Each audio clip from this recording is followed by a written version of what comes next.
जन्माद्यस्य यतोऽन्वयादितरतश्चार्थेष्वभिज्ञः स्वराट् तेने ब्रह्म हृदय आदिकवये मुह्यन्ति सूरया तेजो वारिमृताम् यथा विनिमयो यत्र त्रिसर्गो मृषा धाम्ना स्वेन सदा निरस्तकुहकं सत्यं परं धीमहि। बड़ा ही सुंदर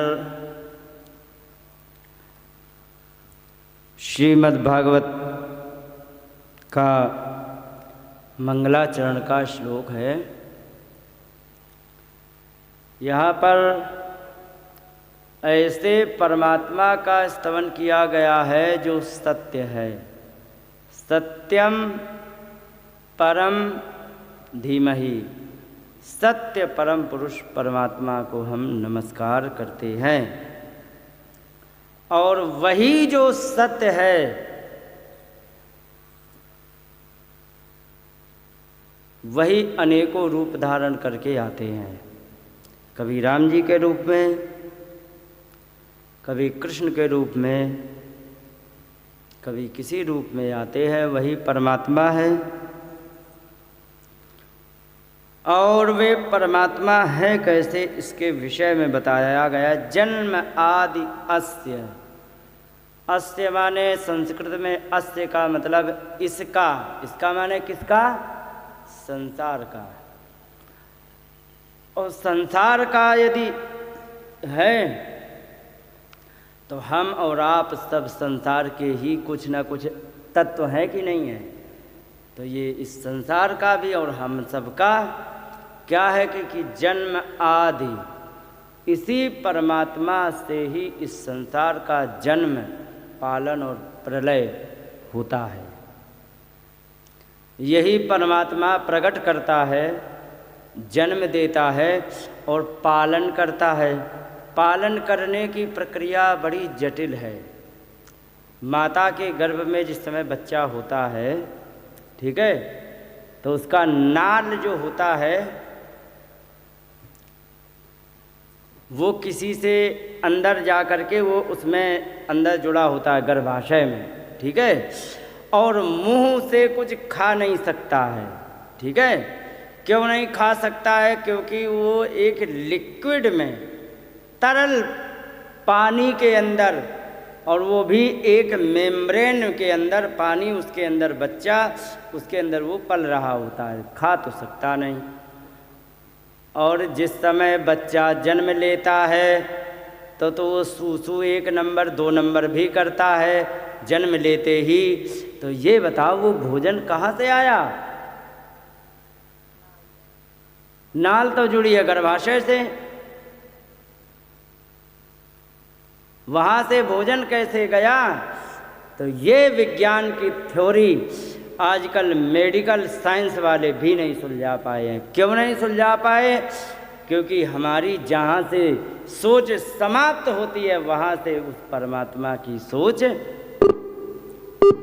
प्रारंभ होती है। भैया फोन मत लगाओ, डिस्कनेक्ट करो उससे।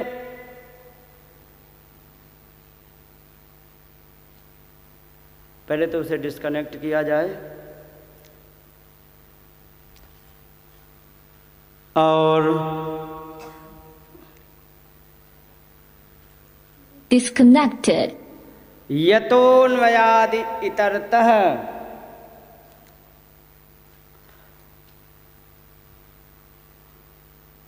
अन्वय व्यतिरेक का इसमें एक बड़ा बहुत लंबा कॉन्सेप्ट है।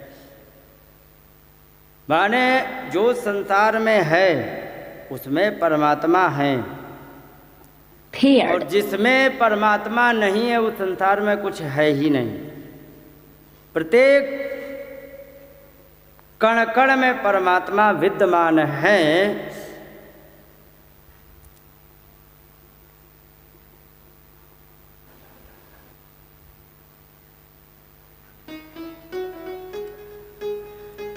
कण कण में परमात्मा विद्यमान है, ये सभी लोग जानते हैं।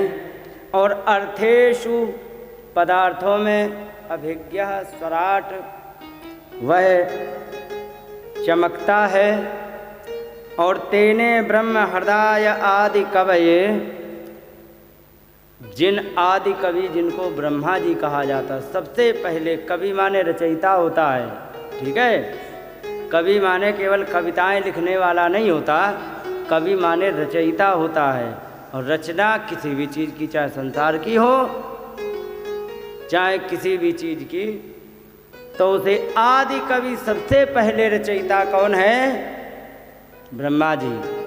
तो तेने ब्रह्म हृदय आदि कवये मुह्यन्ति यत् सूरया, जिन परमात्मा ने ब्रह्मा को ये सारा सृष्टि का ज्ञान केवल संकल्प मात्र से दे दिया,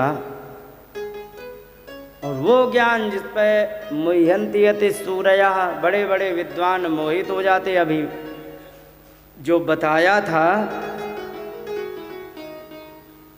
कि विद्वान लोग कैसे मोहित हो जाते हैं कि आज तक पता नहीं लगा पाए कि उस बच्चे की आंतों में जो है आ गया है भोजन, वो कहाँ से आया है, वे आज तक चकराते हैं। इसी को कहते हैं मोहित होना। बड़े बड़े विद्वान इसमें मोहित होते हैं। और तेजो वारी मृदा में यथा विनिमयो यत्रत्र सर्गो मृषा, ये माया की पहचान बताई गई है। माया कैसी है? जब बड़े बड़े जो हाईवे बने होते हैं ना, हाईवे में जब बस पे आगे बैठ जाओ और सीधा हाईवे है एकदम स्ट्रेट, और आगे जब जितनी तेज धूप लग रही हो ना, और फिर इसके बाद जब सामने देखते हैं तो एक आध किलोमीटर दूर देखने पे लगता है जैसे पानी भरा हो। और है सड़क यथार्थ में और पानी भरा हुआ दिखता है, ऐसा ही रेगिस्तान में दिखता है। तो ऐसे ही है संसार की माया। हमें आगे दिख रहा है कि पानी है, लेकिन पानी वहाँ पर नहीं। पानी मतलब तरलता, पानी तरल होता है ना एकदम। और उसे तुम प्रेम समझ लो या अपनापन समझ लो। हमें दूर से देखने में लगता है कि सब अपने हैं, लेकिन यथार्थ में कोई भी किसी का नहीं है। ठीक है? कैसे नहीं है? अगर जो किसी को बुखार आ गया हो और उसका बालक बच्चों का, नाती पोतों का, 20 लोगों का परिवार हो, सब उसके साथ हो, बुखार की जो परेशानी है वो क्या चारों तरफ बैठे हुए परिवार वाले दूर कर सकते हैं? नहीं कर पाएंगे। वो उसे स्वयं ही भोगना पड़ता है। और कितना भी बड़ा परिवार हो, सुख और दुख जो होता है कभी भी कोई परिवार वाला देता ही नहीं है। क्यों नहीं देता है? क्योंकि सुख और दुख परिवार के देने से नहीं, वो हमारे कर्मों पर निर्भर करता है। ये ध्यान रखो। तो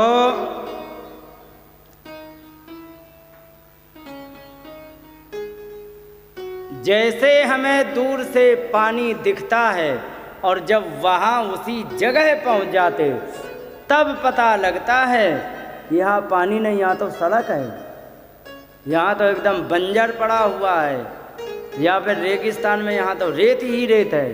क्या मतलब है? मतलब दूर से जब हम देखते हैं तो सब अपने लगते हैं, लेकिन जब वास्तविकता आती है सामने तब पता लगता कि अरे परमात्मा के अलावा तो कोई नहीं। उदाहरण के लिए गजराज को देख लो, जल में घुस गए, ग्राह ने पकड़ लिया, पत्नियों का सहारा लिया, बालक बच्चों का सहारा लिया, अंत में अपना भी बल। वहाँ पर सुखदेव कहते हैं कि समासहस्त्रम व्यगणन महीपते, हे राजन परीक्षित 1000 वर्ष तक लगातार युद्ध चला, लेकिन जिसका जिसका आश्रय लिया किसी ने उसका साथ नहीं दिया, और अंत में अपने परिश्रम का भी उपयोग किया। जब कुछ काम नहीं चला तो गजराज ने कहा कि भगवान अब मैं जा रहा हूँ संसार से कम नहीं तो इसी शरीर से आपका एक बार आराधन कर ले। तो लो प्रभु हमारा चलते समय का एक पुष्प, और एक पुष्प को उसने तोड़ करके ऊपर उठाया। भगवान तुरंत प्रकट हो गए। तब पता लगा कि असली। एक बात और, द्रौपदी के चीर हरण करने का आदेश दुर्योधन ने दे दिया, और बड़े बूढ़ों से निवेदन है जिसको भी बैठने में तकलीफ है, ठीक है, घुटने दर्द कर रहे हो या कोई भी दिक्कत हो, बिल्कुल भी संकोच नहीं करेंगे। आराम से चारपाई में बैठेंगे, टांगें फैला के बैठेंगे, जैसे मर्जी हो वैसे बैठेंगे, तकलीफ नहीं पाएंगे, ठीक है। हाँ, कुर्सी पे बैठ जाओ, ना हो तो चारपाई पे बैठ जाओ, पैर सीधे करके भी बैठ सकते हो। जिसे तकलीफ है तो उसका इनको है, कोई दिक्कत नहीं है, ठीक है, परेशान मत हो। हाँ, तो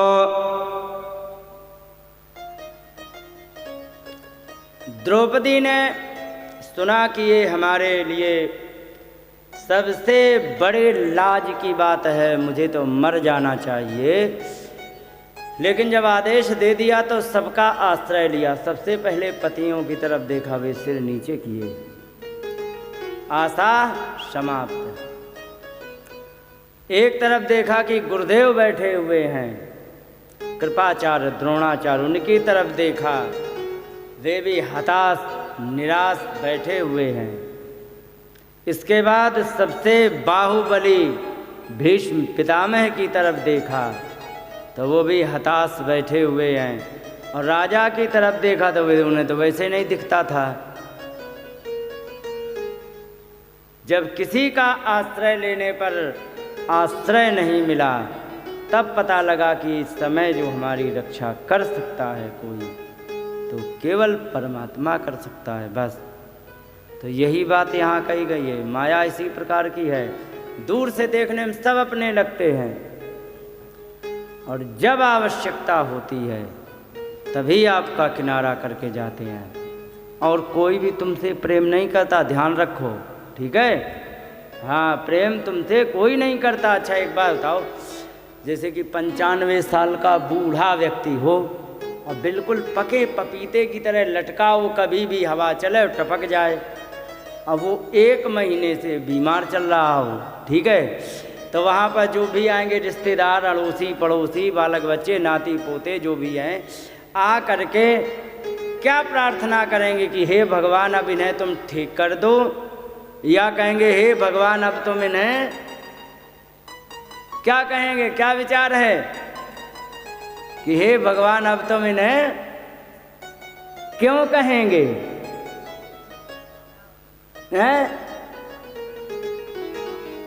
वो इसलिए कहेंगे, सुनो, क्योंकि उन्हें पता है कि अगर जो ये ठीक भी हो गए तो मिलिट्री में भर्ती होने अब ये, और अगर जो ये जिंदा रहे तो केवल रोटी खाएंगे, और बीमार पड़े तो पैसे फूकेंगे, इसके अलावा कुछ। इसलिए कहेंगे कि अब हे भगवान अब तुम इन्हें, इतना ही संसार है, ये असलियत है। यही कहा गया, तेजो वारि मृदाम यथा विनिमयो।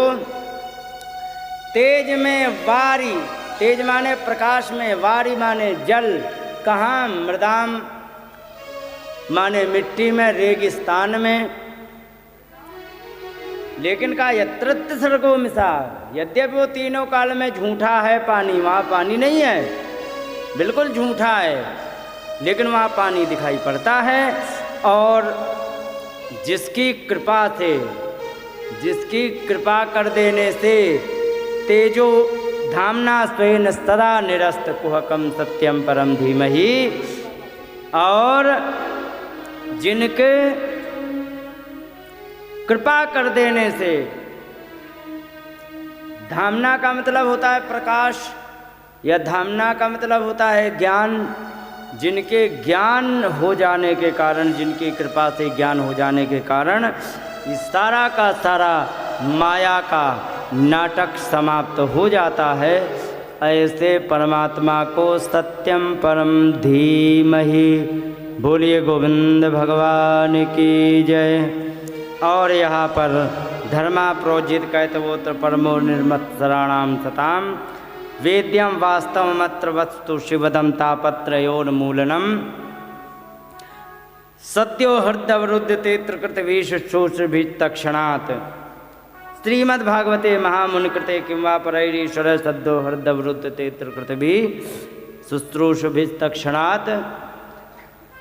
यहाँ पर श्रीमद्भागवत के विषय में बताया गया है कि इसमें ऐसे धर्म का निरूपण किया गया है जो एकांत प्रेमी परमात्मा से प्रेम करने वाले जो संत लोग होते हैं, वे जो आचरण करते हैं, वो आचरण का ज्ञान इसमें दिया गया है। ठीक है। और इसमें जानने योग्य क्या, वेद्यम वास्तवम अत्र वस्तु शिवदम, इसमें वास्तविकता जानने वाली है, नकली काम नहीं है। वास्तविकता क्या है संसार की, ये जानने का ज्ञान दिया गया है। और कैसा शिवदम, शिव माने, शिव का मतलब माता समझती हो? शिव का मतलब, शिव का मतलब होता है कल्याण। जैसे शंकर जो शब्द होता है ना, तो शम करोति, शम माने होता है कल्याण, और कर का मतलब करोति, जो कल्याण कर देते हैं उनका नाम है शंकर। अलग अलग शब्द हैं, इनको एक में जोड़ करके कहा जाता है। शम माने कल्याण, कर माने करने वाले। तो कल्याणम करोति सा शंकरः, जो वे शंकर हैं जो सबका कल्याण करते हैं। ऐसे शिव माने होता है कल्याण, और शिवदम कल्याण को देने वाला है इस भागवत ग्रंथ में जो ज्ञान। और तापत्रयोन्मूलनम, तीनों तापों का नाश करने वाला है। दैहिक दैविक भौतिक जो है संसार में ताप, उनको नाश करने वाला है। श्रीमद् भागवते महामुनिकृते किं वा परैरीश्वर, महामुनि व्यास जी के द्वारा जो रची गई है ये भागवत, इसका प्रभाव क्या है कि जब आप लोग जब आई थी घर से, ठीक है, कल आपको पता था 12 बजे से कथा होगी, पता था कि नहीं? तो 11:30 बजे से आप लोगों को थोड़े मन में हलचल होने लगी थी कि नहीं, कि हाँ अभी 12 बजने वाले, चलना है कि नहीं है? तो जिस समय तुम्हारे मन में हलचल मची थी ना, उसी समय परमात्मा ने तुम्हारे हृदय में निवास कर लिया था।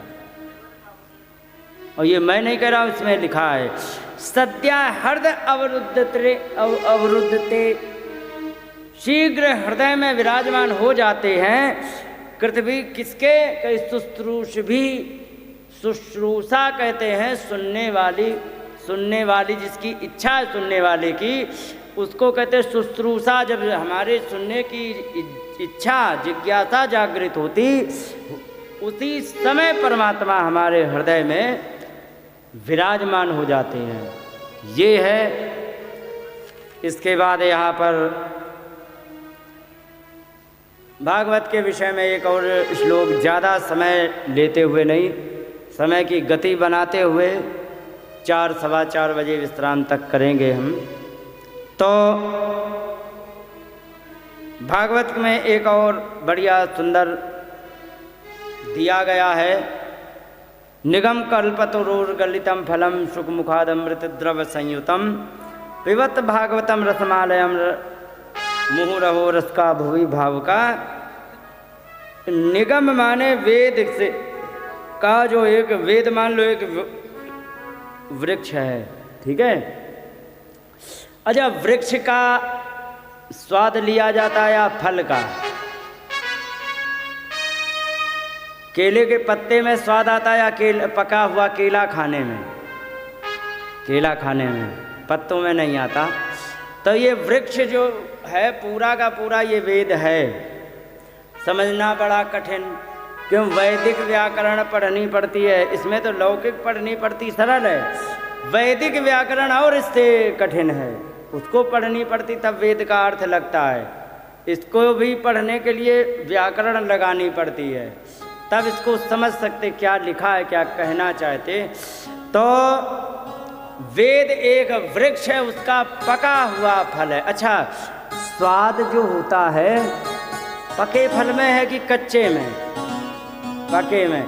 और इतना पक गया हो कि अंदर से गुलगुला गया हो, जैसे अमरूद एक तो पक जाता, बड़ा हो गया, कुछ ढीला हो गया, स्वाद तो आ गया लेकिन पूरा स्वाद नहीं। अब जैसे बूढ़ा आदमी जिसके दांत ही नहीं है तो कठोर अमरूद को कैसे खाएगा?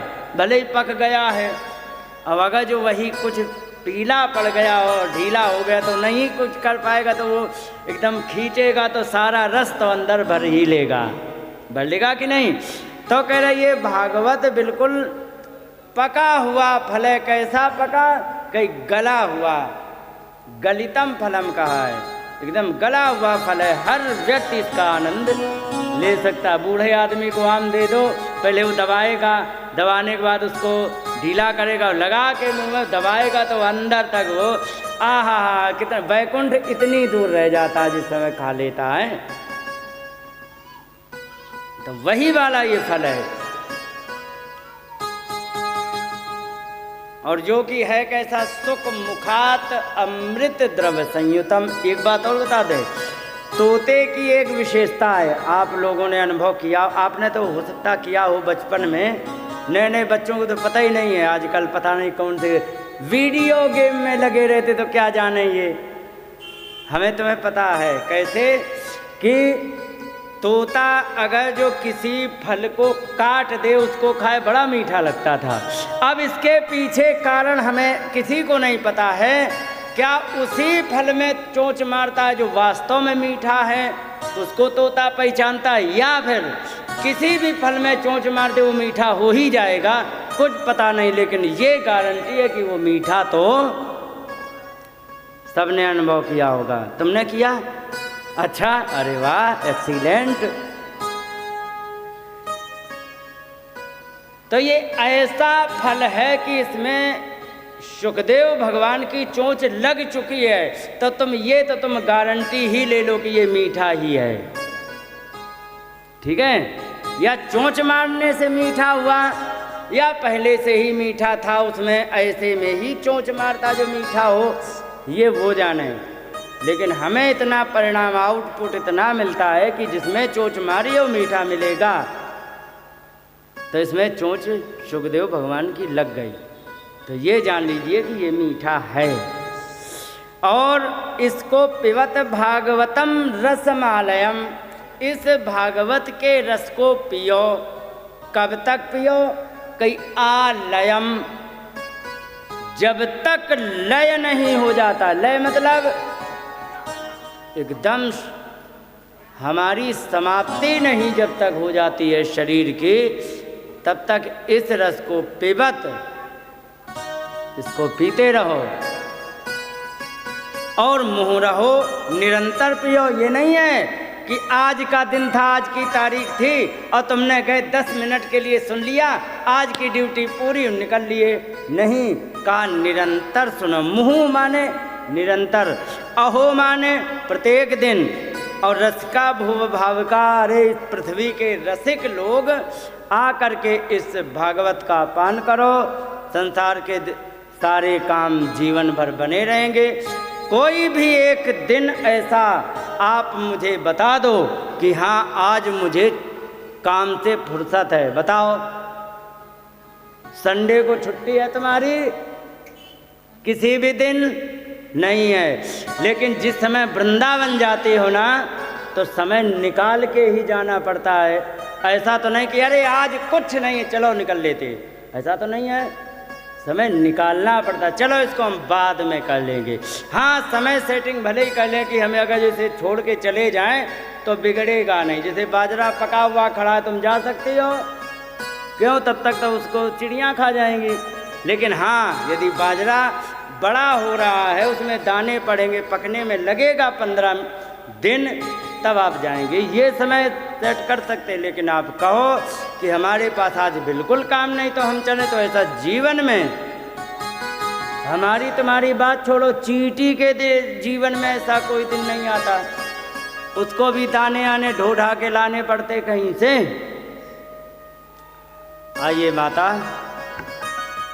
तो ऐसा जीवन में कभी भी दिन नहीं आएगा जब तुम्हारे पास समय हो और ये कहो कि मेरे पास आज पूरा समय है, अब हम भागवत सुनने के लिए फ्री हैं, ऐसा कभी नहीं आएगा। समय तो निकालना ही पड़ेगा। अब इसके लिए कथा प्रारंभ करने के लिए बताया, शौनकादि ऋषियों ने वही नैमिषारण्य में, अच्छा नैमिषारण्य की ही हर जगह बातें क्या क्यों आती मालूम है?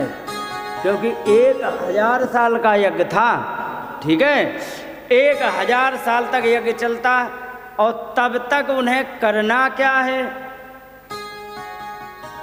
तो नई नई कथाएं करेंगे। तो वही नैमिषारण्य से कहानी चालू हो जाती। क्यों? 1000 साल तक उन्होंने खूब कथाएं सुनी और वे लिख करके व्यास जी ने दे दी। तो वही इसीलिए सारी कथाएं नैमिषारण्य से ही प्रारंभ हो जाती हैं। तो नैमिषारण्य वही सीतापुर जिला में, वहाँ पर यज्ञ चल ही रहा था। लिखा है 17 स्वर्गाय लोकाय सहत सममासत, 1000 साल के लिए यज्ञ चल रहा था। महात्मा उस समय फ्री थे और वे कथाएं सुना करते थे, वही व्यास जी ने लिखी, तो इसीलिए यहाँ पर आया। तो उन्होंने कहा कि शौनकादि ऋषियों ने कि हे सूत जी महाराज, त्वया खलु पुराणानि से इतिहासानि चानघ, तुमने सारे पुराणों को और इतिहास को बहुत अच्छी तरह से आख्यास्त्यानि धीतानि धर्मशास्त्राण्यान्युत, तुमने बहुत अच्छी तरह से शास्त्रों का, इतिहास का, पुराणों का अध्ययन किया है और अच्छी तरह सीखा है। तो आप मुझे इनको श्रवण कराइए। तो आप इसमें हमारे कुछ प्रश्नों के उत्तर दे दो। आपने बहुत इतिहास पुराण सुने देखे हैं, मुझे कुछ प्रश्नों के उत्तर दो। ये बताइए कि कल्याण करने का सर्वश्रेष्ठ साधन क्या है? दूसरा, हमारे जीवन में करने के लिए, सुनने के लिए बहुत कुछ है और बहुत कुछ हम करते हैं, लेकिन इन सब के करने धरने का अंतिम सार क्या बचता है? और ये बताइए कि परमात्मा को कुछ भी करने के लिए संसार में आने की कोई आवश्यकता नहीं है, क्योंकि वो प्रत्येक क्षण जिसको चाहता है वैसा कराता है। जहाँ प्रलय चाहता वहाँ हो भी जाता है, क्योंकि उसके लिए देवता सारे लगे हुए हैं, वायु देवता, सूर्य देवता, जल के वरुण देवता, नष्ट करने के लिए और पालन करने के लिए उनका संकल्प ही पर्याप्त है। लेकिन फिर भी सूत जानासी भद्रम ते, भगवान सात्वताम पते, शाश्वत वंश में भगवान जो प्रकट हुए देवक्या वसुदेव से जातो यस्य चिकीर्षया, जिस कार्य को करने के लिए भगवान आए, क्योंकि उन्हें कुछ करने के लिए तो संकल्प पर्याप्त है, लेकिन फिर भी वे आए। इसके पीछे का कारण क्या है, तो हमें ये भी बता दीजिए। चौथे में ये बताओ, परमात्मा जन्म लेकर के कौन कौन से कर्म करते हैं? और पांचवें में ये बताइए कि भगवान ने लीलाएं कौन कौन सी की हैं? छठवें में ये बताओ, जिस समय परमात्मा संसार को छोड़ करके शरीर को संसार में छोड़ करके या अपना शरीर समाप्त करके यहाँ से चले गए थे, तो फिर धर्म किसके आश्रित रहा? क्योंकि तुरंत कलयुग लगा। कलयुग लगने पर क्या हुआ? कलयुग का विशेषण है कि कलिना अधर्म मित्रेण। कलयुग जो है ये अधर्म का मित्र है। दो दुष्ट मित्र मिल जाएं, एक अच्छे व्यक्ति की क्या दुर्दशा करेंगे सभी समझ सकते हैं। और ये दोनों दुष्ट कलयुग में बुरे कर्म अच्छी खूब तेजी से होते हैं, उसमें भी अधर्म उसका सहयोगी बन गया, तो ऐसे में धर्म कहाँ गए? इन सारे प्रश्नों के उत्तर के लिए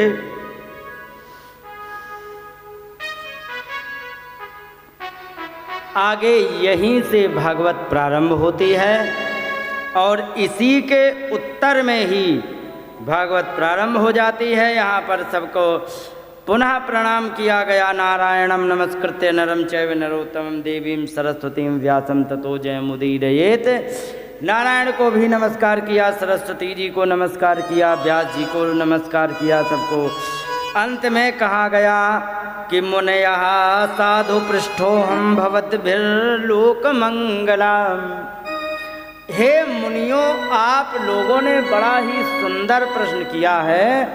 कैसा प्रश्न है? जो कि लोक मंगलम,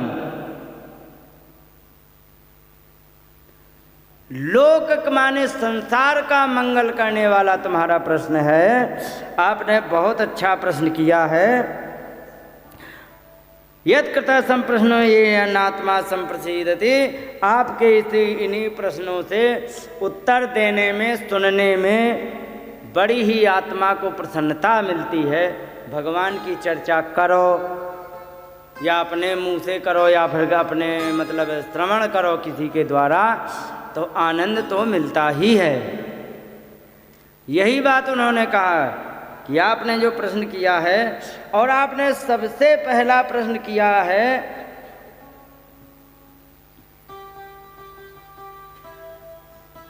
कल्याण करने का सर्वश्रेष्ठ साधन क्या है। इस प्रश्न का उत्तर उन्होंने दिया। कहने लगे वासुदेवे सवै पुंसाम परो धर्मो यतो भक्तिरधोक्षजे अहेतुक्या प्रतिहता ययात्मा संप्रसीदति। कहने लगे कि मनुष्य का सर्वश्रेष्ठ कल्याण का मार्ग है कि परमात्मा में यतो भक्ति अधोक्षजे। अधोक्षज माने परमात्मा में अगर जो भक्ति हो जाए, ये सबसे बड़ा कल्याण का साधन है। लेकिन होनी कैसी चाहिए? कई अहेतुकी। कारण के लिए तो सब कर लेते हैं, हे भगवान हमें ये प्राप्त हो जाए, हमें वो प्राप्त हो जाए, हमें ऐसा हो जाए, हमें वैसा हो जाए। कारण का आश्रय तो सब ले लेते हैं, लेकिन जो तुमने परम कल्याण की जो बात कही, तो परम कल्याण में तो केवल इतना ही है कि परमात्मा से प्रेम अवश्य हो, लेकिन किसी कारण का ना हो। कारण का प्रेम का मतलब समझ पा रहे कि नहीं? नहीं समझे? बताएं। देखो कारण का क्या है। क्यों माता जी, जब आपको बढ़िया बनारसी साड़ी या बढ़िया वाला ये जो पहनते हैं, क्या है, जब मंगाना होता है अपने उनसे, तो कितने बजे चाय बना के दे देती है उस दिन? वैसे तो मिल रही है 8 बजे, लेकिन जिस दिन बढ़िया बनारसी साड़ी या ये लहंगा लुंगड़ी जो भी होता है और बढ़िया वाला चाहिए, वो प्रसन्न करना है, तो 8 बजे की जगह तुरंत 6 बज जाएंगे और 6 बजे चाय मिल जाएगी।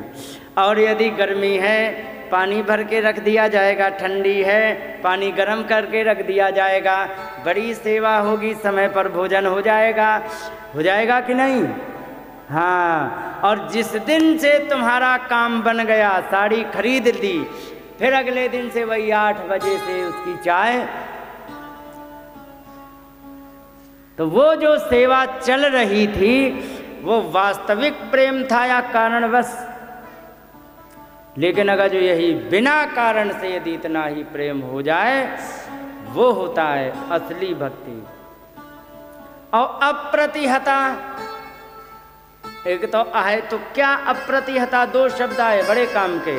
अप्रतिहता का मतलब ये नहीं है कि किसी पड़ोसन ने आकर के चुगली कर दी, तुम्हारे उदाहरण ले लें, जैसे पड़ोसन ने आके चुगली कर दी, कल वे उनसे बात कर रहे थे, अब तुम यहाँ फूल के लालटेन बन गई। जैसे ही आए तो उन्होंने न चाय न पानी न कुछ, और आते ही लड़ जाओ। तुम वहाँ पर, हमें पता लगा तुम वहाँ बात कर रहे थे। तो ये भी नहीं होना चाहिए, विश्वास होना चाहिए।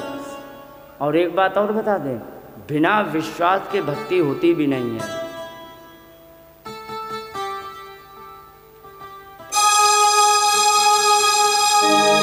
बिनु विश्वास भक्ति नहीं होई।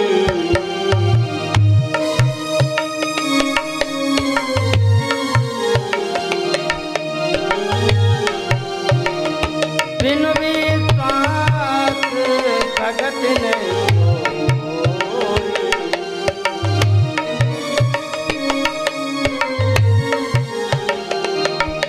विश्वास के बिना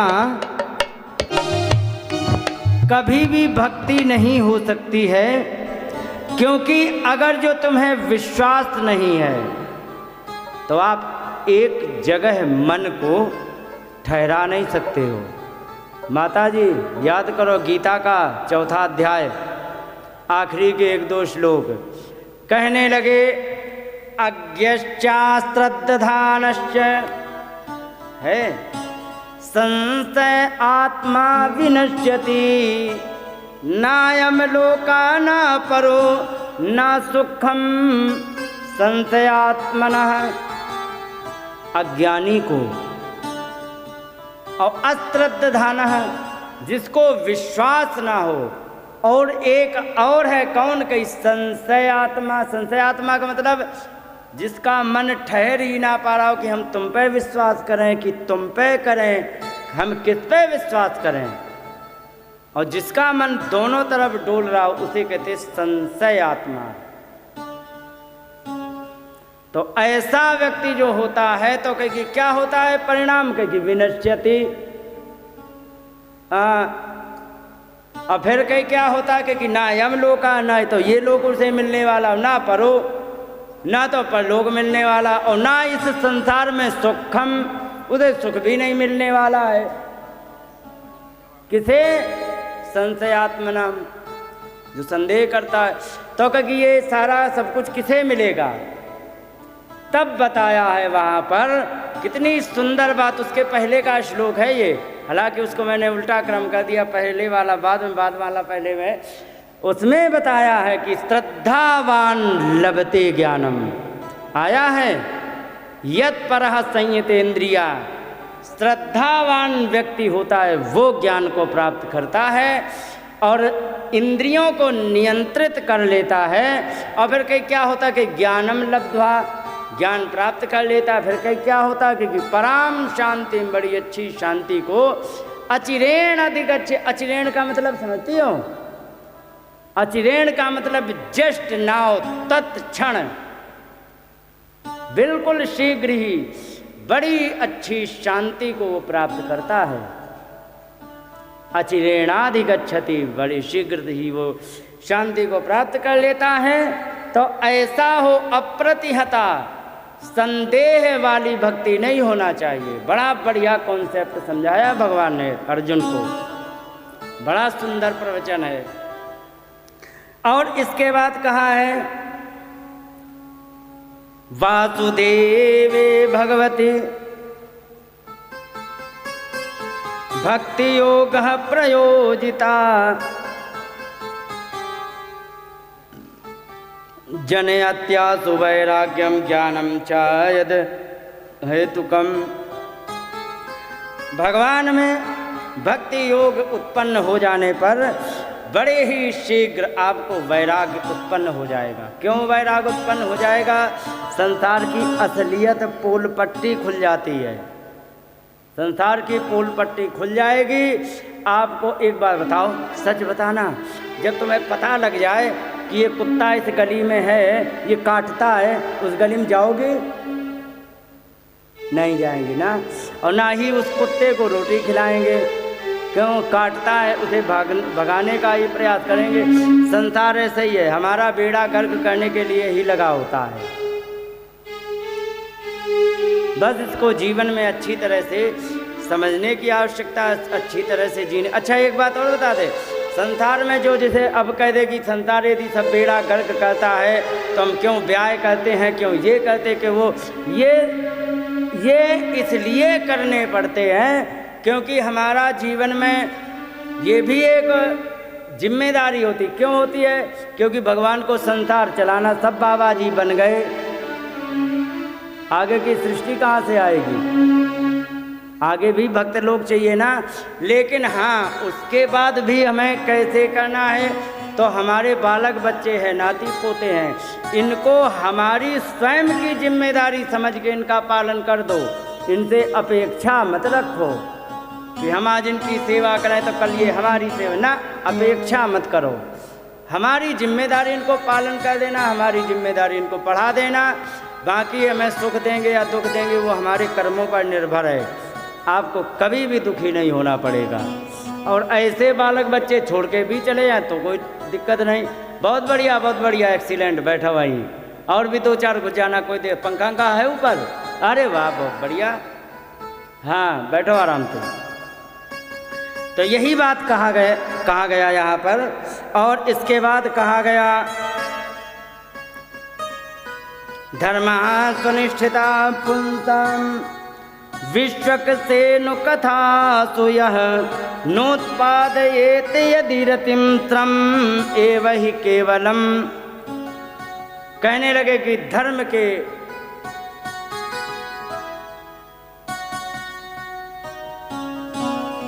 धर्म का आश्रय लेकर के भगवान की कथाओं में लग करके, और हमने बहुत समय लगा दिया। मैंने अच्छी तरह से भगवान की कथा सुनी, बहुत अच्छी तरह से धर्म का पालन किया, तो इसका फल क्या मिलना चाहिए?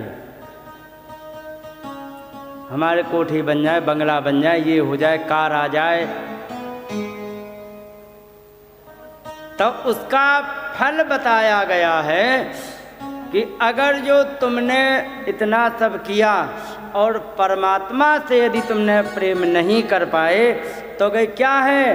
कि श्रम एव ही केवलम, केवल मेहनत करना है कि नहीं है? कैसे उदाहरण दे दें तुम्हें? मैंने जिम जाने वालों को देखा। जिम जाती हो? हाँ, तुम्हें क्या ज़रूरत, घर के काम कर लो, जिम से ज़्यादा है ना? हाँ, तो मैंने शहरों में जिम जाने वालों को देखा। क्या करेंगे? घर से क्या करेंगे? स्कूटर चला करके, कार चला के जिम जाएंगे, 1-2 किलोमीटर 4 किलोमीटर दूर जहाँ भी जाना है, ठीक है। और वहाँ पर नकली साइकिल चलाएंगे। कैसी? नकली, जो इंच भर आगे बढ़ेगी नहीं, लेकिन साइकिल वाली मेहनत पूरी करवा देंगे। अरे उन मूर्खों से कह दो, बेवकूफ़ों से, कि जितनी तू फीस दे रहा है जिम वाले को, उतनी फीस ना दे के साइकिल खरीद ले तो तेरा रोज का पेट्रोल बचे और उतनी साइकिलिंग तेरी वैसे ही हो जाएगी कि नहीं? लेकिन इतने अकलदार हैं, यहाँ से पेट्रोल फूंक के जाएंगे और जो 1 इंच आगे नहीं बढ़ेगी उस पर मेहनत करेंगे, रास्ते में मेहनत कर ले। बताओ, अकलदारी है कि बेवकूफ़त? इसी को कहते हैं श्रम एव ही केवलम। मान लो उसने घंटा भर साइकिल चलाई वहाँ पर नकली वाली, और घंटा भर चलाई, उससे निकलने वाला क्या है बताओ? कुछ नहीं मिलने वाला है। और क्यों नहीं मिलेगा? साइकिल तो 1 इंच बढ़ने वाली नहीं, ठीक है, और उससे कुछ भी आउटपुट नहीं मिलेगा, मेहनत हो जाएगी। और अगर जो वही घर से साइकिल चला के जाए उसी जिम तक, तो उसे मेहनत भी पूरी हो जाए रास्ता उसकी पूरी हो जाए, पेट्रोल भी बच जाए, गाड़ी भी खड़ी रह जाए, सारी है, उससे कुछ निकलेगा कि नहीं। इसी प्रकार से यदि तुमने बहुत दान कर लिया, बहुत धर्म कर लिया, बहुत कुछ तुमने कर लिया, लेकिन परमात्मा से प्रेम नहीं हुआ, तो केवल तुमने मेहनत की, ठीक है।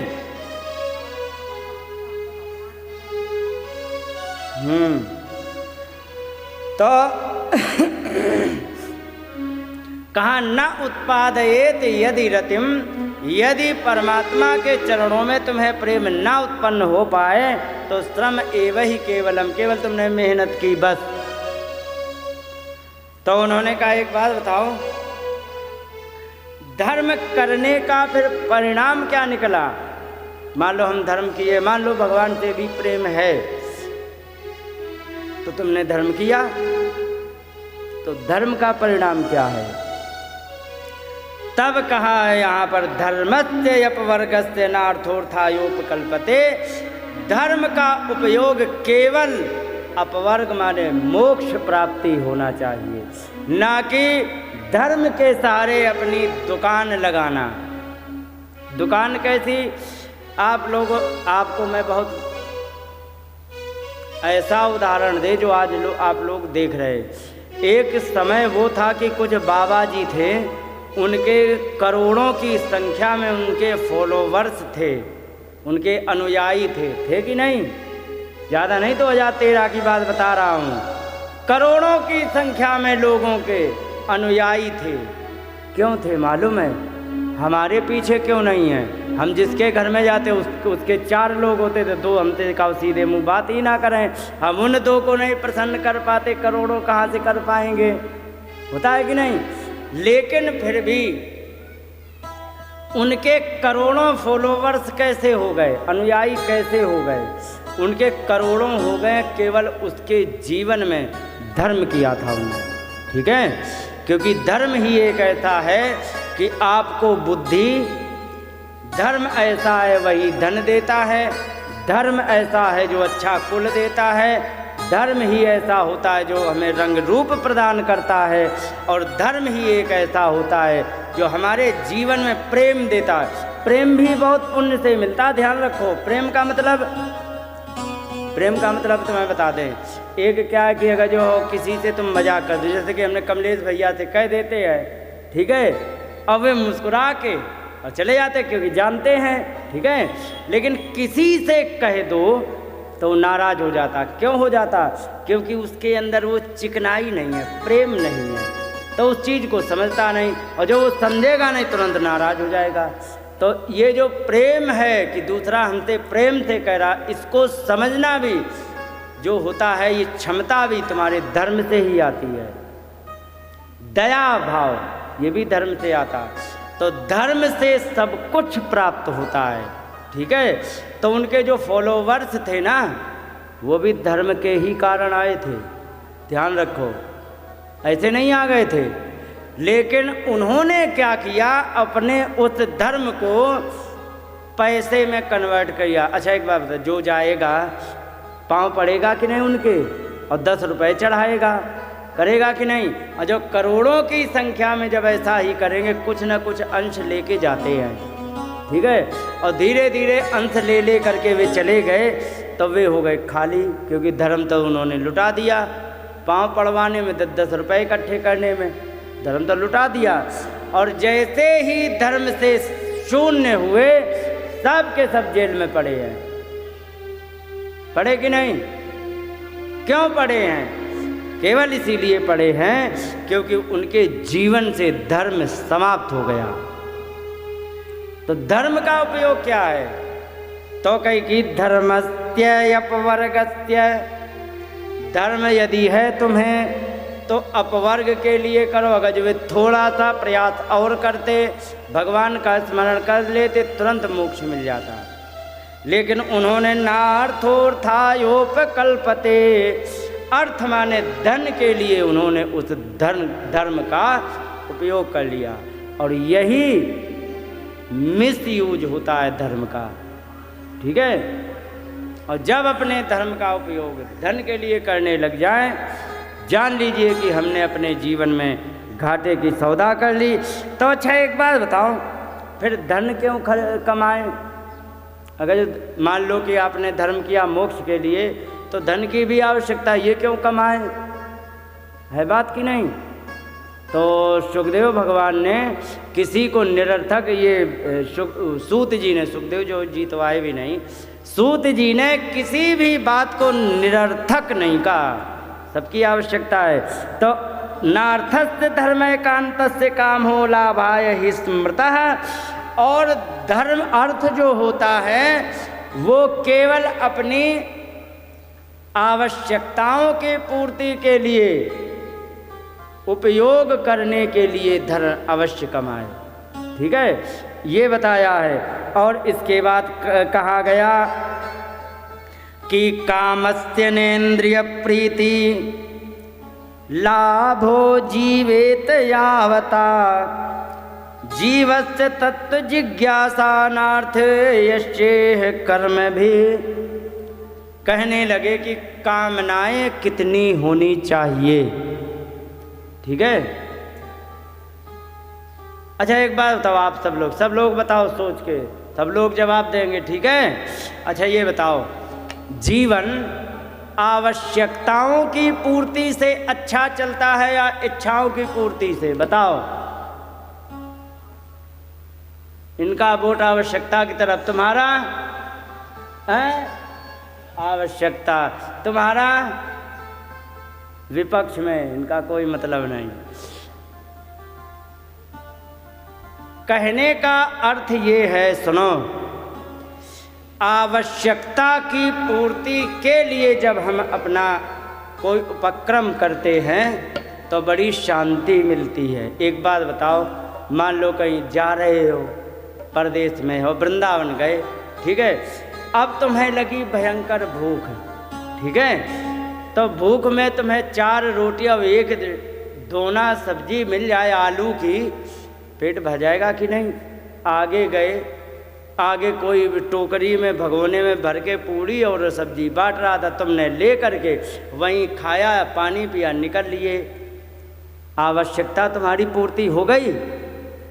आवश्यकता तुम्हारी मात्र 2 रोटी से पूर्ति हुई। अब तुम्हारी इच्छाएं हैं लेकिन पैसा नहीं है, जैसे कि भोजन करने के लिए पैसे नहीं थे, अब इच्छाएं तुम्हारी हो रही कि गोलगप्पे मिल जाए तो कोई गोलगप्पे खवाएगा? तुम्हारी इच्छा हो रही कि हम ये खा लें तो कोई खिलाएगा? लेकिन आवश्यकता तुम्हें भोजन की थी, वो कोई भी करा देगा, ठीक है। तो जीवन में ध्यान रखो, जब हमारा जीवन इच्छाओं पर चलने लग जाता है ना, तब हमारा जीवन पूर्णतः भटक चुका होता है। और जब हमारा जीवन आवश्यकताओं पर चलता है तो हमारा बिल्कुल सही रास्ते पर चलता है। इसके पीछे का कारण सुनो, आवश्यकता तुम्हारी निश्चित है। अच्छा 4 रोटी मिलने के बाद भूख खत्म हो जाएगी कि नहीं? लेकिन इच्छा, यदि इच्छा के बल पे चलोगे ना, तो 2 गोलगप्पे खाने के बाद पूरी बाजार में जो देखोगे उसी की तरफ तुम्हारा मन करेगा। आप कहीं शांति पाओगे? ये देख लिया, उसका मन किया है, वो देख लिया, शांति नहीं मिलेगी। लेकिन आवश्यकता तुम्हारी यदि 4 रोटी की है तो एक बार करके खा के 4 रोटी, फिर तुम्हारी इच्छाएं खत्म हो जाएंगी कि नहीं? यही बात है, आवश्यकता की एक सीमा है, इच्छाओं की कोई सीमा नहीं। इच्छा है कि हम साइकिल, हमारे पास नहीं है, हम चले कि साइकिल मिल जाए तो हम चले, आवश्यकता की पूर्ति जैसे तैसे इच्छा की हो गई, अगले दिन मोटरसाइकिल की होगी कि नहीं होगी? होगी ना। मोटरसाइकिल का जुगाड़ कर लिया, फिर कार की होगी, कार का जुगाड़ कर लिया तो आगे एरोप्लेन की होगी। इच्छाओं का कोई अंत नहीं है और आवश्यकता का अंत होता है। तो हमें धन उतना कमाना चाहिए जिससे हमारी आवश्यकताएं पूर्ति हो जाए। तो एक बात बताओ, और ज़िंदगी चल जाए तो एक बात बताओ, तो फिर हमारे जीवन का असली लाभ क्या है? भाई धर्म हो गया मोक्ष प्राप्ति के लिए, धन हो गया ज़रूरत की चीज़ों के लिए, तो हमारा शरीर किस लिए है? तब उसके लिए कहा गया है जीवस्य तत्व जिज्ञासा। जीव को तत्व की जिज्ञासा करनी चाहिए कि असली तत्व क्या है, और ज्ञान प्राप्त का हिसाब करना चाहिए। उसको जब जान लेते हैं वही तत्व की जिज्ञासा होती है, उसी को ज्ञान कहते हैं। अच्छा एक बात बताओ, ज्ञान की परिभाषा जानते हैं क्या होती है? बताओ, एक्सप्लेन मी। हाँ, ज्ञान। अच्छा आप जानते हो फिर भी नहीं बताओगे, ठीक है। नहीं, क्लास टीचर होता है वो सबसे पहले पूछता है क्यों, बताओ, फिर वो बताता है। सुनो, ज्ञान एक वाक्य में कह दिया जाए तो सिर्फ इतना है कि हम ये जान लें कि क्या हमारे साथ जाएगा और क्या यही छूट जाएगा, इसको पहचान ले, बस यही ज्ञान है। आप चावल बनाती हो, चावल आते हैं कहीं बाज़ार से या जहाँ से भी, तो आते हैं तो पैकेट खोल के डायरेक्ट उसमें डाल देती हो या उसे डाल के फिर निकाल के देखती हो कि कुछ है तो नहीं, करती हो कि नहीं? तो उसमें क्या देखती हो कि कौन सा बटलोई में जाने लायक, कौन सा बटलोई के, यही तो देखती हो, और निकाल के फेंक के फिर भी धुलाई करके। तो इसी प्रकार से इस संसार में हमें ये पता लग जाए क्या मेरे साथ चला जाएगा और क्या सब यहीं रह जाएगा, इसको पहचान लें, यही ज्ञान होता, उसी को तत्व जिज्ञासा कहते हैं। क्या क्या साथ जाएगा माता, बोलो? क्या क्या साथ लेके जाओगी?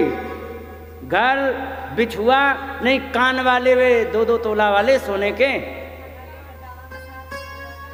नहीं जाएंगे? अरे राम राम राम राम, तो मतलब बहू छीन ले जाएगी? अरे तो तुमने मेहनत बेकार की है। तो क्या जाएगा साथ में? कुछ तो कमेंट करो, क्या जाएगा साथ में?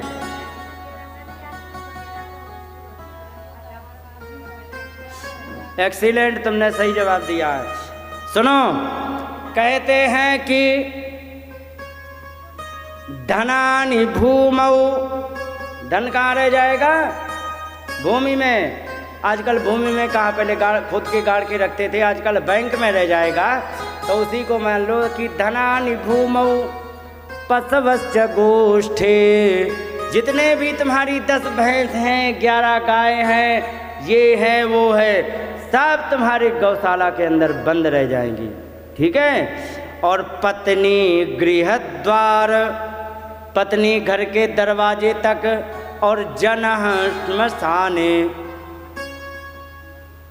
जन जितने जाएंगे अड़ोसी पड़ोसी, 4 लाद के राम नाम सत्य करते हुए वे शमशान घाट तक, ठीक है। और इसके बाद देह चितायाम, देह तो चिता में जल जाएगी, और परलोक मार्गे, फिर यात्रा तुम्हारी होगी कहाँ की? परलोक मार्ग की। फिर कहीं कौन साथी होगा? तो कहे कि आगे आगे तुम्हारा धर्म चलेगा। धर्मानुगो गच्छति जीव एकः, केवल धर्म का आश्रय लेते हुए जीव अकेला आगे की यात्रा करता है। और यही जान लेना, यही कहा जीवस्य तत्व जिज्ञासा, नार्थो यश्चेह कर्म भी, यही तत्व की जिज्ञासा जान ले, यही उसके जीवन का असली सार है। कबीरदास जी कहते हैं कि जो आँखों में पर्दा पड़ा है, हमारे लाला, हमारे नाती, हमारे पोते, हमारी बहू, हमारे ये, हमारे वे, पड़ा है कि नहीं? तो ये जो पर्दा पड़ा इसको ठीक करो, चश्मे में जो धूल लगी इसे साफ करो, और धूल साफ करने से ना सही दिखे तो नंबर बदलाओ, काम सही से करो। क्योंकि कहा उन्होंने कि घूंघट के पट खोल रे तोहे प्याम देंगे, घूंघट के पट खोल रे तोहे प्याम देंगे।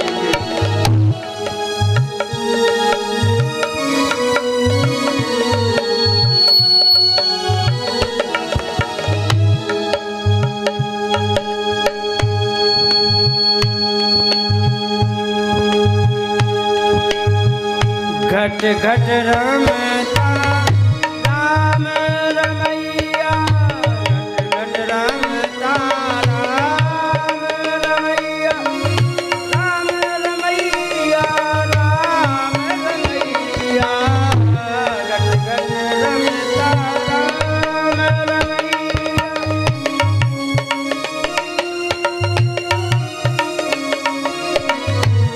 घट घट रमता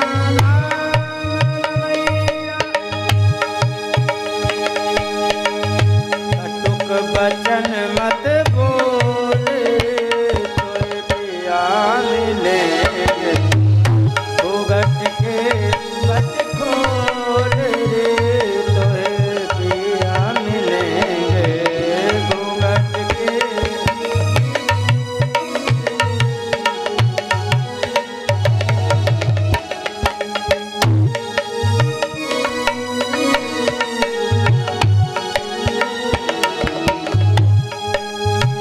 रंग महल में दीप जरत है, दीप जरत है, दीप जरत है, रंग महल में दीप जरत है,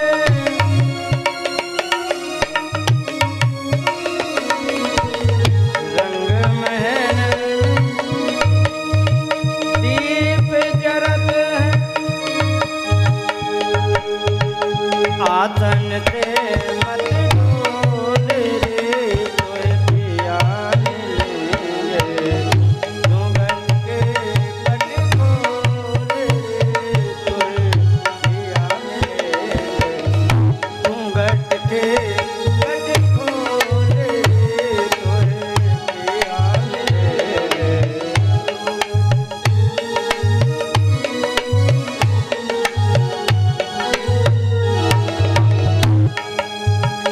कहत कबीर आनंद भयो मन, आनंद भयो मन, आनंद भयो मन, कहत कबीर आनंद,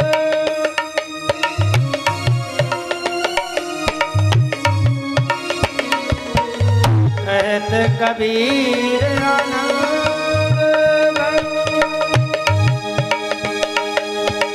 बाजे अनहद ढोल रे तोय पिया मिलेंगे, घूंघट के पट खोल रे तोय पिया मिलेंगे, घूंघट के पट खोल रे तोय पिया मिलेंगे, पिया मिलेंगे, पिया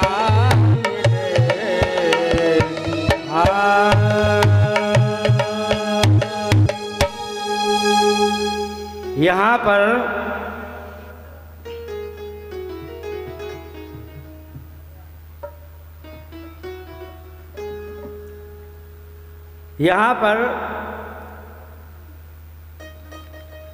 मुक्ति के मार्ग को बताया इन्होंने। जीवन में ये धारणाएं तुम्हें रखनी चाहिए।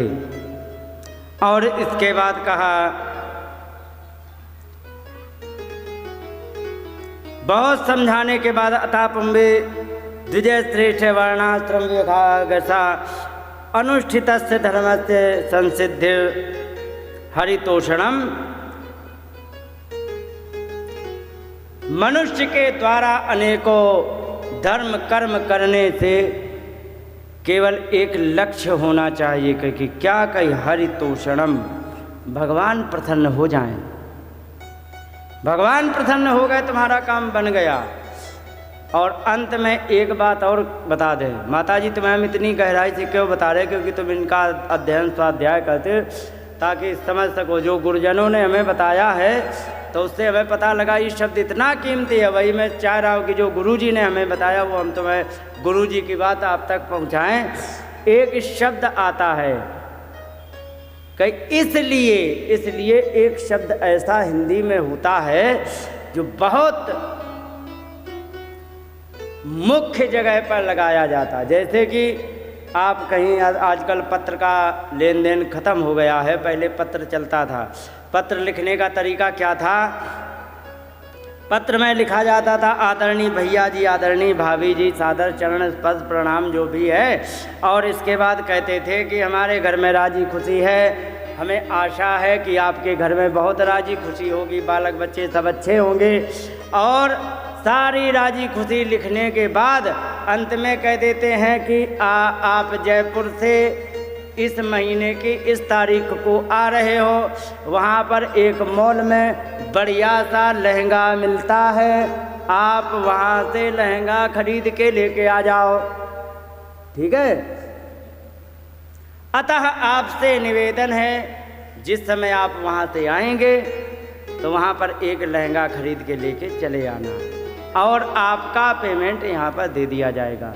ईमानदारी से बताओ, पत्र क्या राजी खुशी के लिए लिखा था?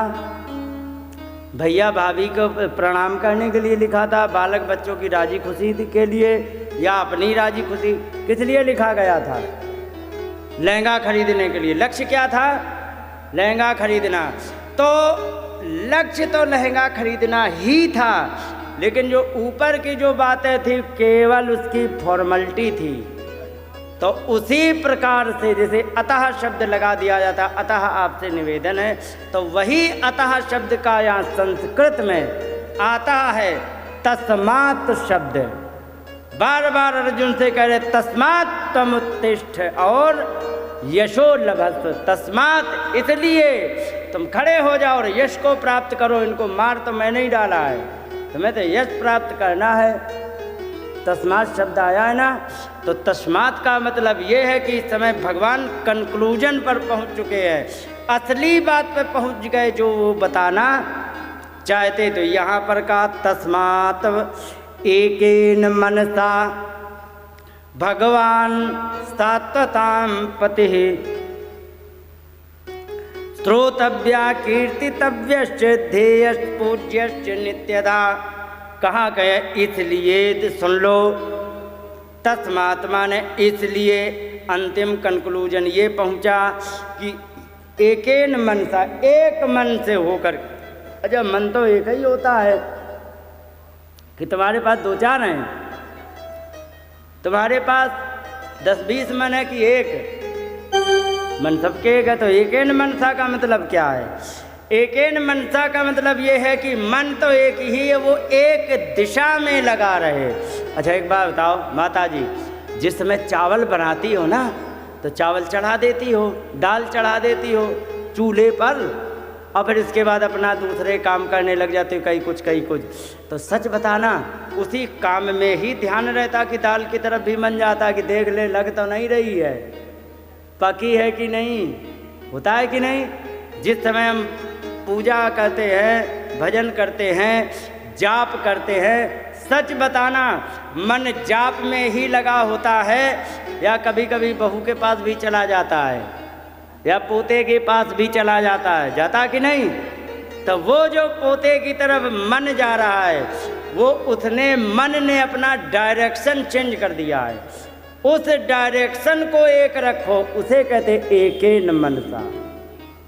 एक मन से माने एक डायरेक्शन में केवल भगवान का पूजन करने बैठे तो भगवान में ही मन लगे, ऐसा करने को कहा एकेन मनसा, एक मन से।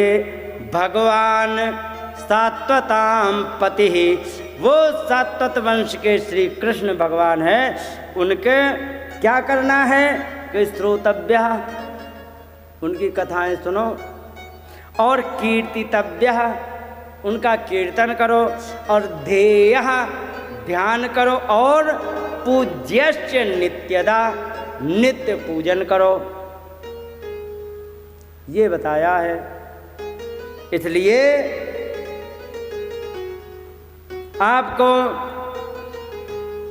फिर आगे बहुत सी बातें बताई। विद्यते हृदय ग्रंथि छिंदन्ते सर्व संशया, हृदय की सारी गांठें खुल जाएंगी, संदेह दूर हो जाए। कल बताया था ना, जाप करने लग जाओ, बहुत से प्रश्न ऐसे जो हमारे मन में उलझते रहते हैं, और जब जाप करने लग जाओ, भगवान का भजन करने लग जाओ, उनका उत्तर अपने आप निकलने लग जाता है, उसके सारे उलझनों की गांठें अपने आप खुल जाती हैं।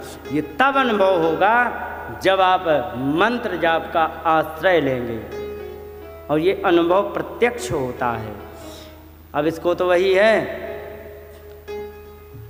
गूंगे व्यक्ति को फल खिला करके स्वाद पूछने जैसा, तो अब तो वही जाने उसका आनंद क्या मिल रहा है। मुंह भले हिला दे मटका दे, बाकी नहीं कोई समझ सकता। बाकी तो उसे समझना है तो उसको भी वही कर्म करना पड़ेगा जो वो कर रहा था। आपको खुद अनुभव, क्योंकि भगवान भेदभाव नहीं करते हैं, ध्यान रखो। प्रकृति, ईश्वर किसी के साथ भेदभाव नहीं करते हैं। और यदि भेदभाव कर रहे होते परमात्मा तो ध्यान रखो, साधु को तो पार लगा देते, लेकिन गणिका को पार करते नहीं करते।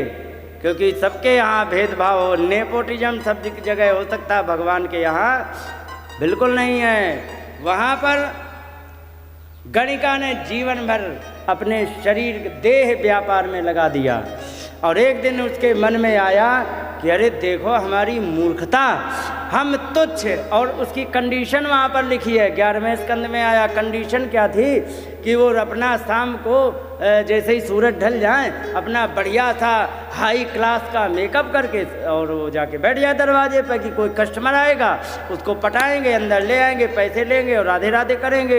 एक दिन की बात, उसका कस्टमर कोई आया ही नहीं।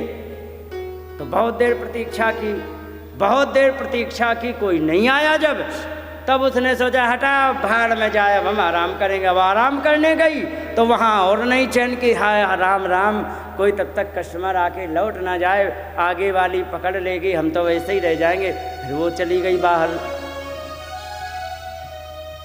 सुखदेव भगवान कहते हैं कि प्रविशति निर्गच्छति निशीथम समपद्यत, भीतर आती है बाहर जाती है, भीतर आती है भीतर आती है। क्यों? क्योंकि सोचती हटाओ कोई नहीं आ रहा, लेटे आराम से। और बाहर क्यों जाती कि अरे राम राम, तब तक कोई आवे और लौट के ना, वो आगे ना बढ़ जाए, कस्टमर कोई आए, हम यहाँ सोते ही रह जाए, वो निकल ना जाए। तो फिर बाहर जाती है। अर्धरात्रि हो गई उसको, और जब अर्धरात्रि हो गई तब उसने एकदम अपने मन का पूरा डायरेक्शन चेंज कर दिया। अरे हम तुच्छ इन जीवों के चक्कर में पड़े हैं जो खुद नरक जाएंगे, और हम तो नरक वैसे ही जाएंगे कि हम तो इसके सर्वे सर्वा हैं, हम ही ने सबको नरकगामी बनाया, हमें तो वैसे ही जाना। अगर जो भगवान का आश्रय लिया होता, भगवान की प्रतीक्षा की होती इतनी, तो आज हमें साक्षात दर्शन देने आ गए होते। और उसने सारा तमाशा छोड़ करके भगवान के भजन में दम लग गए, उसका मन पलट गया। इसीलिए कहते हैं कि गणिका, अजामिल, व्याध, गीध, गजादि खल तारे घना, आया है ना रामचरित में। तो यही बात आती है कि भगवान के यहाँ कभी भी किसी के लिए भेदभाव नहीं है। जो भी जाप करेगा उसे अनुभव उसका होगा ही होगा। यहाँ पर बताया, बहुत सारी बातें कही। निष्प्रायेषु भद्रेषु नित्यम भागवत सेवया, सारे अभद्र माने अमंगलकारी जो भी हमारे कुयोग हैं, हमारे कर्म हैं, सब नष्ट हो जाएंगे। और क्योंकि भगवान की सेवा करेंगे। भगवत श्लोके भगवती भवती नैष्ठिकी, और भगवान परमात्मा में नैष्ठिकी भक्ति हमारी हो जाएगी। और जब नैष्ठिकी भक्ति हो जाएगी तब क्या होगा कि नष्ट प्रायेषु भद्रेषु, हमारे अमंगलकारी जितने कर्म हैं वे सब के सब नष्ट हो जाएंगे। नष्ट होने के बाद हमारे हृदय की गांठें खुलने लग जाएंगी, और हृदय की गांठ खुल गई तो क्षीयन्ते चास्य कर्माणि, हमारे सारे कर्म नष्ट हो जाएंगे। और दृष्ट एवात्मनीश्वरे, और हम जा करके सीधे परमात्मा में उसी समय हम मिल जाएंगे। अतः वह कवियो नित्यम भक्तिम परमया मुदा वासुदेव भगवती कुर्वन्त्यात्म प्रसीदनम। इसलिए योगी महात्मा होता है तो तब भगवान परमात्मा में इसीलिए भक्ति करता है ताकि उसके सारे कर्म नष्ट हो जाएं और हमें परम पद की प्राप्ति हो जाए। इधर आ जाओ, इधर बहुत जगह पड़ी, इधर आ जाओ। अरे माता इधर आ जाओ, हाँ आगे आ जाओ, और दो चार आ जाओ, आप भी आ जाओ, आप भी आ जाओ, आप यहाँ आ जाओ, जगह पड़ी है, सब लोग आ जाओ, इधर जगह पड़ी है बहुत। इस प्रकार से यहाँ पर बताया गया। अब तुमने कहा कि भगवान कितने अवतार लेते, कितने क्या लेते हैं, इसके विषय में बताया। पूछ रहे थे कि फिर वसुदेव देवकी के क्यों जन्म लेते हैं, तो कहने लगे कि भगवान केवल वसुदेव देवकी के यहाँ नहीं, भगवान के पहली बात तो ये है कि इनके जन्मों की कोई संख्या नहीं है, कितने जन्म हुए। फिर भी इसमें मुख्यतः 24 अवतारों को कहा गया है, और इन 24 अवतारों में जिस परमात्मा, जिस हमारे स्वरूप का भक्त पूजन करना चाहता, हम उसी रूप में उसको दर्शन दे देते हैं। वो अपनी सुविधा अनुसार किसी को कोई भी कैसा भी पूजना, चाहे राजपूत है तो अपना भगवान को राम जी अपने वंश का समझ के पूजे तो भी हम राम जी के रूप में दर्शन देते। कोई यादव है, कह दे कि ये हमारे वंश में उत्पन्न हुए थे, तो वो अपने वंश में कृष्ण को उत्पन्न जान के कृष्ण की पूजा करे, तो हम कृष्ण के रूप में प्रकट हो जाते हैं। प्रायः हमारे अवतारों की कोई गिनती नहीं है, लेकिन मुख्य 24 हैं, और जिसमें जिसकी श्रद्धा जैसी हो जाती है उसी रूप में हम उसे दर्शन दे देते। गीता के 7वें अध्याय के 21वें श्लोक में आया है कि यो यो याम याम तनुम भक्तः श्रद्धया अर्चितुम इच्छति तस्य तस्याचलां श्रद्धां तामेव विदधाम्यहम्। कहने लगे कि यो यो जो भक्त याम याम तनुम, जिस जिस शरीर का चिंतन करता है, कृष्ण के रूप में चिंतन करता है, राम के रूप में चिंतन करता, कोई ब्राह्मण है तो परशुराम के रूप में जय परशुराम की बोलता है, तो जो जिसमें श्रद्धा अपनी जोड़ लेता है और श्रद्धा जोड़ करके पूजन करना चाहता है, तो तस्य उसकी वही अचल भक्ति को सही करने के लिए ताम एव विदधामि अहम, उसी शरीर को मैं धारण कर लेता हूँ। यहाँ पर 24 अवतारों का वर्णन करके बताया। एक तो है सनत सनातन सनंदन सनत कुमार, 4 हैं, वराह भगवान नारद जी, नर नारायण, कपिल भगवान दत्तात्रेय,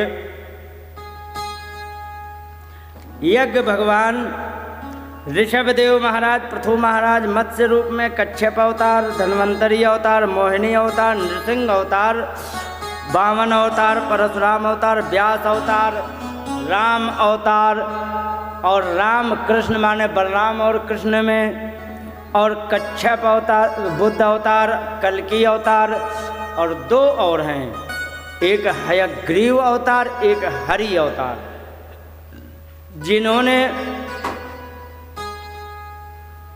अच्छा ऊपर चढ़े हैं, ऊपर चढ़े, छत पर चढ़े हैं, जिन्होंने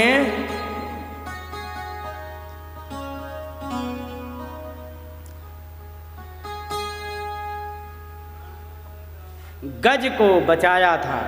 इस प्रकार से बताया 24 अवतार हैं, लेकिन हमारे अवतारों की कोई संख्या नहीं है। क्यों नहीं संख्या की? भगवान को जब इच्छा होती है, जैसी इच्छा होती है वैसे ही रूप धारण कर लेते। अच्छा एक बात बताओ, आपको पता है कि नरसी के लिए भगवान ने कितने रूप धारण किए? नरसी के लिए भगवान ने एक तो खाती का रूप धारण किया। क्या हुआ? बात भरने जाना था और उनको भगवान ने कह दिया तुम वहीं पहुंच जाना, हम वहीं भात लेके आ जाएंगे, तुम अपने हाथों से भर देना। तो वे अपने संगी साथियों के साथ गए, और उनके संगी साथी कौन थे मालूम है?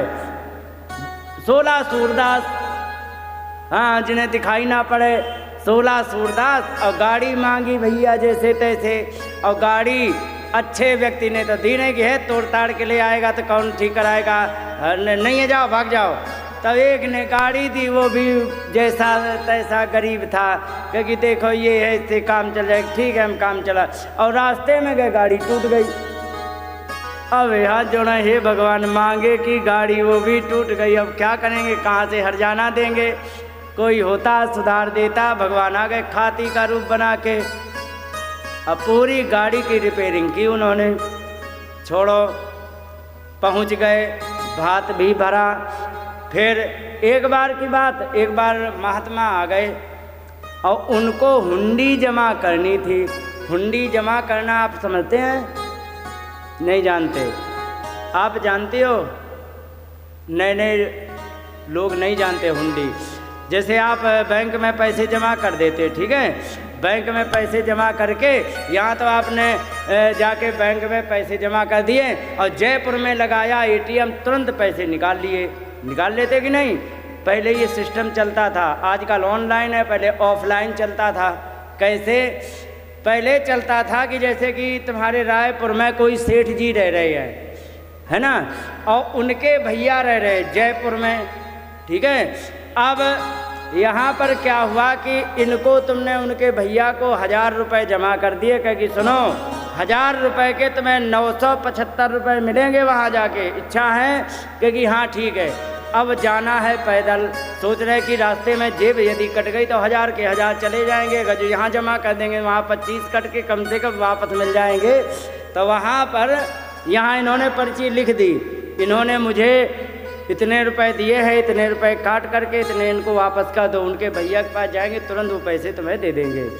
तो ऐसे हुंडी चलती थी। क्यों चलती थी? चोर बदमाशों के कारण। तो यहाँ के सेठ जी वहाँ के सेठ जी यहाँ जमा करा लेते थे और कह दिया कि हमें जाना है द्वारिका, रास्ते में पड़ रहा है जंगल, हम पैदल चले गए तो फिर ध्यान रखो चोर लूट लेंगे, सारी असरफियाँ ले जाएंगे। किसी ने पूछा कि द्वारिका में किसी का हुंडी कारोबार है? और कुछ लोग मिल गए लोफड़। लोफड़ कैसे? खिल्ली उड़ाने वाले। कह दिया हाँ हाँ हाँ चले जाओ नरसिंह जी के यहाँ। नरसिंह जी की ये स्थिति कि आज खा ले तो कल का भरोसा नहीं, और कह दिया कि जाओ वहाँ पर हुंडी का कारोबार है, और भेज दिया। पहुँच गए, महात्मा गए, उन्होंने कहा अरे भगवान हम नहीं, हम तो भगवान का नाम लेते हैं, हमारे पास कहाँ है कुछ, हमारा कोई कारोबार। अरे कहेगी बस बस बस पक्का विश्वास, बड़े आदमी होते हुए ऐसे ही बोलते, अपने आप को कुछ नहीं बनते। उन्होंने सोची कि हे भगवान ये नई समस्या आ रही। फिर उन्होंने बहुत मना किया, जब नहीं माने तो उन्होंने कहा लाओ लिख दिए। अब वहाँ लिखे किसके नाम? जानते तो थे नहीं किसी को द्वारिका में, तो सीधे भगवान को, सांवरिया सेठ को लिख दिया। उनका नाम था, बना दिया भगवान का। नरसिंह ने सामल शाह, और सामल शाह के नाम पत्र लिख दिया। और उन्होंने कहा कि अब आ ही गया है तो चलो महात्माओं, जिसका उधार चुकाना था वो चुकाया जे, और को अपना राशन पानी भर के भंडारा चालू हो गया, खूब आ गया धन। और भगवान के नाम पर उन्होंने रसीद काट के दे दिया, जाओ प्रभु अब तुम जाओ, समझो हमें कुछ पता नहीं। और उन्होंने रसीद काटी, दिन भर भटकते रहे और शाम को आपस में बैठ के लड़ने लग गए। अरे तूने ही कहा था, बड़ा अच्छा महात्मा, बड़ा अच्छा, ले लो अब। सारा धन मारा गया। तब तक एक देखा कि वहाँ से कोई आ रहे हैं, बड़ा सुंदर स्वरूप है, और सुंदर स्वरूप है कि महाराज कोई जूनागढ़ से आए, क्योंकि हाँ महाराज हम ही आए 70,000 असरफियों का वो ले कर के, क्योंकि हाँ हम ही आए, ये रही। महात्मा कहने लगे सेठ जी बड़ी सुंदर हैं, तो कहने लगे हम सेठ जी नहीं हैं, क्योंकि हम तो उनके मुनीम हैं। ले क्योंकि जब मुनीम इतने सुंदर सेठ जी के क्या हाल चाल होंगे। भगवान के पास पहुंच गए और जा कर के भगवान ने उनको असरफियाँ दी। असरफियाँ देने के बाद एक पत्र, और कहा कि आप लोग भंडारा करोगे, आप लोग भंडारा कर लेना, और इसके बाद हमारा एक पत्र उनको वापस दे देना, क्योंकि आप उसी रास्ते से जाओगे। तब उन्होंने कहा कि हे नरसिंह भगत जी, कभी भी आप हुंडी लिखने के लिए कभी मन में संदेह मत करना, बहुत भंडार है, तुम हुंडी लिखते रहो, हम चुकाते रहेंगे, चिंता मत करो। आज तुमने मेरा जो सम्मान बढ़ाया है, ये मेरा किसी ने नहीं बढ़ाया, क्योंकि सब मुझे, भगवान को क्या कहते हैं, माखन चोर, सब हमें चोर चोर कहते थे, कोई अच्छे नाम नहीं। दुनिया मुझे माखन चोर चित्त चोर कहा करती थी। आज तुमने ये हुंडी का पत्र लिख के मुझे सेठ बनाया है। चिंता मत करो तुम, कभी भी कितनी भी हुंडी लिखो हम उसको पूरा चुकाएंगे, चिंता मत करना। इस प्रकार से तो भगवान ने जब ये किया है तो क्या इन अवतारों का वर्णन किताबों में आया कहीं? नहीं आया। भात भरा उसका कोई वर्णन नहीं, खाती बन के आए उसका कोई वर्णन नहीं। क्यों नहीं है? क्योंकि ऐसे यदि लिखने लग गए तो हजारों साल बीत जाएंगे लेकिन नाम नहीं गिना पाएंगे भगवान ने कितने अवतार लिए। दुनिया की बात छोड़ो, वृंदावन में आज भी भगवान साक्षात दर्शन देते हैं, लेकिन हम जैसे को थोड़ा ही देते हैं, वो तो तुम जैसे को देंगे, समझे? हाँ जाएंगे, लेकिन हाँ मिस्टेक होती है तो पहचानने में। पता लगा कि दर्शन तो मैं दे के चले गए, पहचान में तब आए जब वे चले गए, समय जब चूक गया तब कहे अरे रे वित है। ये चीज़ें आज भी दर्शन देते हैं, प्रत्येक दिन दर्शन देते। भगवान के अवतारों की संख्या का वर्णन नहीं किया जा सकता। और नट की तरह नाटक करके और संसार को दिखाते रहते हैं और इसी प्रकार से संसार चलता रहता है। इसीलिए एक बात और बता दें, नरसिंह जी ने इसीलिए कह दिया, जब उन्होंने सारा कुछ कर दिया तो वो हुंडी चुका दी, तब भगवान के नाम पर उन्हें भरोसा हो गया कि भगवान आप जैसा चाहो, आप जो लीला करना चाहते हो करा देते हो। आपने लीला करनी चाहिए सेठ बनने की तो बाबा जी को भेज दिया तुमने, तो प्रभु हमारा तो कुछ चलता नहीं है, इसलिए आपसे प्रभु निवेदन है जैसी लीला करना चाहते हो हमसे जो बन सके आप वही हमसे अभिनय करवा लो और हम करने को तैयार हैं। इसलिए प्रभु आपसे सिर्फ एक ही बात कहना है,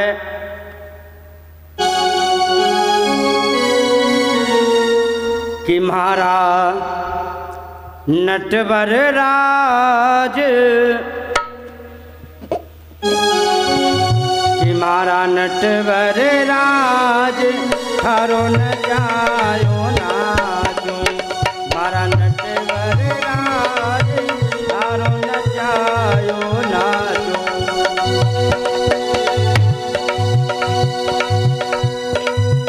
थारे घर में रहूं निरंतर, थारी बात चलाऊं, थारे घर में रहूं निरंतर, थारी बात चलाऊं। थारे धन से थारे जन की, थारे धन से थारे जन की सेवा सहज बजाऊं रे मारा नटवर राज थारो न जायो नाजो।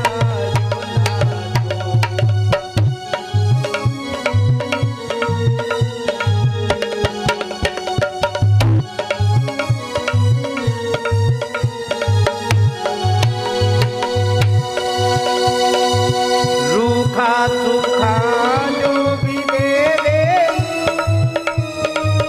थारो भोग लगाऊं, रूखा सूखा जो भी देवे थारो भोग लगाऊं।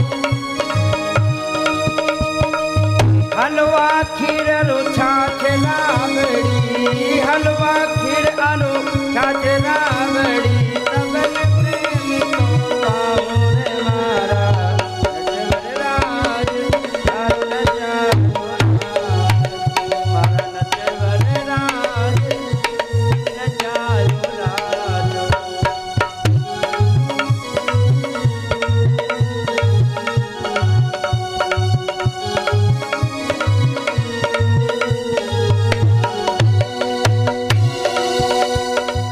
ज्यों रंगरा कपड़ा पहिरावे,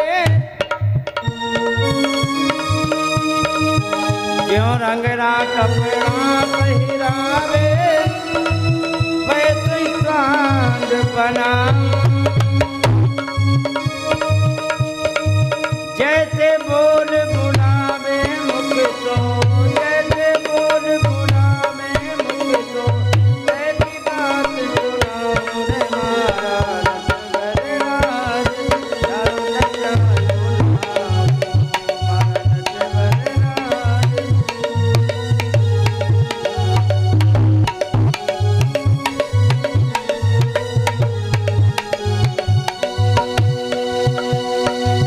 घर के प्राणी कहो न माने, मन मन खुशी मनाऊं। घर के प्राणी कहो न माने, मन मन खुशी मनाऊं। तारे इन मंगल विधान में, तारे इन मंगल विधान में, मैं क्यों राज बनाऊं हमारा नटवर राज। शरण जायो नाथ हमारा नटवर राज, शरण जायो नाथ हमारा।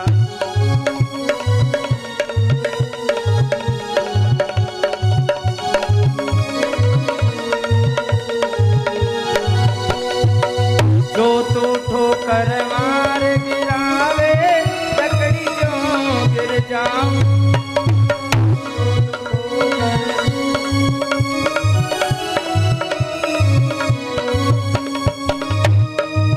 जो तू माथे पे बैठा रे, जो तू माथे पे बैठा रे, सोहना शर्माऊं रे मारा नटवर राज। शरण जायो नाथ हमारा नटवर राज, शरण जायो नाथ हमारा नटवर राज, शरण जायो नाथ। बोलिए गोविंद भगवान की।